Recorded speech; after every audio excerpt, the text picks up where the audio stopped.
देखिए घायल काफ़ी लोग हुए हैं, बताया जा रहा है कि 25 के करीब लोग घायल हैं जिनका इलाज चल रहा है अलग अलग हॉस्पिटल्स में। आर्मी हॉस्पिटल में भी कुछ लोगों का इलाज चल रहा है और साथ ही SMHS हॉस्पिटल और जो इर्द गिर्द कुछ प्राइवेट हॉस्पिटल है बताया जा रहा है वहाँ पे भी कुछ लोग हैं। तो उससे आप अंदाज़ा लगा सकते हैं कि कितनी शिद्दत रही होगी। और इर्द गिर्द आप देख सकते हैं कि यहाँ पे सुरक्षा बल जो है हर तरफ से दिख रहा है। यहाँ पे पुलिस की बहुत ज़्यादा तैनाती है और इन्वेस्टिगेटिंग एजेंसीज अब यहाँ इस मामले की भी इन्वेस्टिगेशन करेंगे कि किस तरीके से यहाँ पे ये ब्लास्ट हुआ, किन हालात में हुआ, आखिर कहाँ पे चूक हुई, क्या नेग्लिजेंस रही।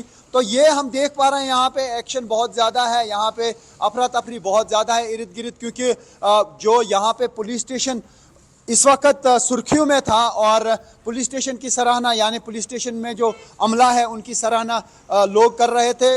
ख़ासतौर से जो ये केस क्रैक किया गया उसकी शुरुआत यहाँ पर ही हुई, लेकिन अब ये पुलिस स्टेशन ही निशाना बन गया एक धमाके का। लेकिन ये एक्सीडेंटल ब्लास्ट अभी भी बताया जा रहा है कि एक्सीडेंटल ब्लास्ट है, इसमें कोई साजिश की कोई खबर नहीं है। लेकिन इस तरीके से जो लीड्स भी हमको मिल रहे हैं, जैसा मैंने कहा कि एक मैजिस्ट्रियल पावर होते हैं एक तहसीलदार के, उसको इसीलिए लाया गया होगा ताकि ये जो पैकिंग करेंगे और उस पर वो सील कर सके, क्योंकि मैजिस्ट्रेट की एक स्टैंप होती है वो काम आती है जब कोर्ट में कोई चीज़ पेश करते हैं तो उनके सामने ये सब कुछ किया जाता है, लाया जाता है। और अगर सील की गई होगी किसी जगह उसके सामने ही सील को खोला जाता है, यानी उसकी मोहर जो है वो हटाई जाती है या उसको सील किया जाता है। और टेलर का जिस तरीके से यहाँ पे तारिक अहमद हैं एक लोकल हैं, उन्होंने कहा कि उन्होंने टेलर मास्टर की शिनाख्त की है और टेलर मास्टर की मौत हुई है उनके मुताबिक।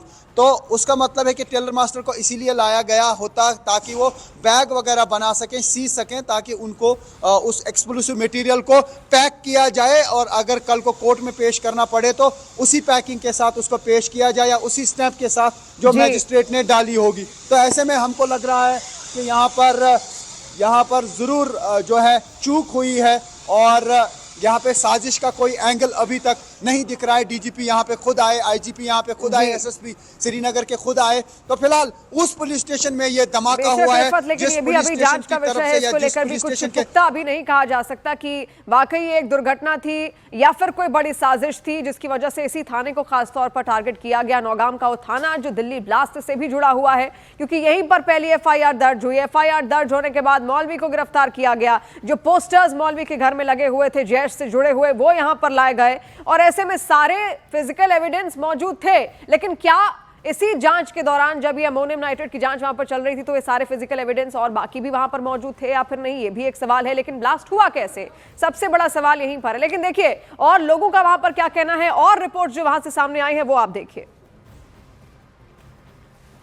श्रीनगर के नौगाम इलाके में जहां पर कुछ देर पहले ही अभी एक बहुत ज़ोरदार धमाके की आवाज़ सुनाई दी है। हालांकि कारण अभी स्पष्ट नहीं हुआ कि धमाके की वजह क्या है, लेकिन आपको बताते चलें कि हवा में इस वक्त एक अजीब सी ही बदबू है और जिसका कारण ये बताया जा रहा है कि साथ ही साथ यहाँ पर एक गैस एजेंसी है जहाँ पर एक बहुत बड़ा धमाका हुआ है और कई सारे गैस सिलेंडर्स फटे हुए हैं। सुनने में ये भी आ रहा है कि कई सारे लोग ज़ख्मी हुए हैं जो इस वक्त बादामी बाग के 92 बेस कैंप में ज़ेर इलाज है। इस वक्त पुलिस जो है यहाँ पे तैनात है, साथ ही साथ CRPF के टॉप ऑफिशियल्स पहुँचे हैं।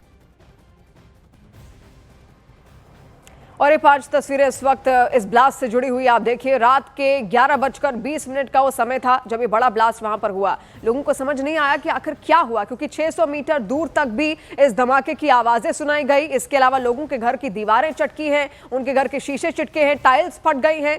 उसके बाद लोग अपने घरों से बाहर निकलते हैं, तब जाकर ये मालूम पड़ता है कि वहां पर एक धमाका हुआ है जो कि थाने के अंदर ही हुआ।